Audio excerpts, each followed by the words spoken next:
Nashik TCS प्रकरणात धर्मांतराचा आरोप होत असताना MIMचे माजी खासदार इम्तियाज जलील यांनी हे सर्व दावे खोडून काढले।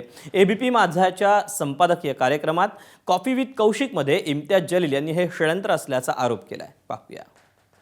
आम्हाला हे विश्वास बसलेला आहे की जेव्हा तुम्हाला अशोक खरातला प्रोटेक्ट करायचं होतं तर अनेक वर्षापासून आम्ही बघत आहे की एक षडयंत्र रचून की हे जे न्यूज चाललेली आहे देशामध्ये सोशल मीडियावर मेन स्ट्रीम मीडिया हे सगळं दाखवत आहे तर आपल्याला कुठेतरी हे डायव्हर्ट करायचं आहे आणि त्या डायव्हर्टचा अर्थ म्हणजे नाशिकच्या अशोक खरातची स्टोरी साइड आणि नवीन स्टोरी आली TCS।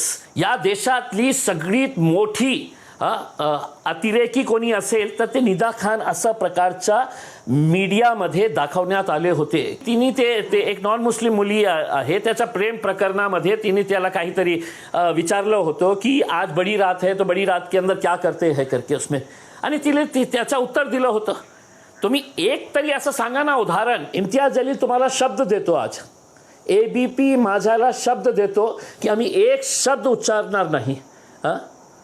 माझी अपेक्षा हे आहे की जेव्हा हे अशा प्रकारची घाणेरडी भाषा वापरत असेल एका समाजाच्या बाबतीत तर माझी अपेक्षा या राज्याच्या मुख्यमंत्र्यांकडून आहे की मुख्यमंत्री साहेब माझ्या बोलण्याच्या ऐवजी तुम्ही बोला त्यांना आणि त्यांना सांगा की अशा प्रकारची भाषा कोणत्याही जाती धर्माच्या विरोधात तुम्ही बोलू नये। स्पष्ट शब्दात बोला।